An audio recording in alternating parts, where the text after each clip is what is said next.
मी गावी होते ना, तेव्हा मला एक जण म्हणली, काय ग शहराकडच्या बायकांना थोडी गावाकडच्या बायकांसारखं काम असेल. आता शहराकडची बाई असू दे या गावाकडची बाई असू दे, त्याच बाईला माहित असेल घरात किती काम असतं ते. इथे माझं सकाळचं रुटीन सुरू होतं, तर टिफिन बनवत होते मिस्टरांसाठी. आज टिफिन मध्ये चणे आणि फुलके द्यायचं ठरवलं होतं. त्यासाठी चणे मी रात्रीच भिजू घातले होते आणि नाश्त्यासाठी पोहे बनवणार होते. तर इथे मी भाजीची तयारी करत होते. खरं सांगायचं म्हणजे शहराकडच्या बायकांना गावाकडच्या बायकांसारखं रानात तर जायला लागत नाही. खूप साऱ्या लेडी अशा आहेत की जॉब पण करतात, घरातून सकाळी बाहेर निघतात ते संध्याकाळी घरात येतात. त्यामध्ये सिटी मधलं ट्रेनचं ट्रॅव्हलिंग, गर्दी, हे धकाधकीचं जीवन, नंतर घरी येऊन स्वयंपाक करायचा, मूलबाळ सांभाळायचं, हे सगळं काम करतात. मला नाही असं वाटत की कोण कमी या कोण जास्त काम करतं. सिटी मधली आणि गावची बाई दोघी पण समान काम करतात, आपल्या परीने होईल तसे काम करतात. त्या बायकांचं तर झालं, पण माझं हे रोजचं रुटीन सुरूच होतं. तर इथे मी मिस्टरांना पोहे दिले नाश्त्यासाठी आणि टिफिन भरायला घेतला.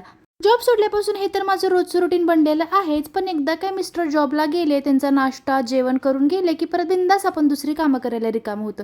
त्यामुळे सकाळची धावपळ सुरू असते. तर डबा भरून दिला आणि मिस्टरांना बाय बाय केला. तर असा होता माझा मिनी ब्लॉग. बाय.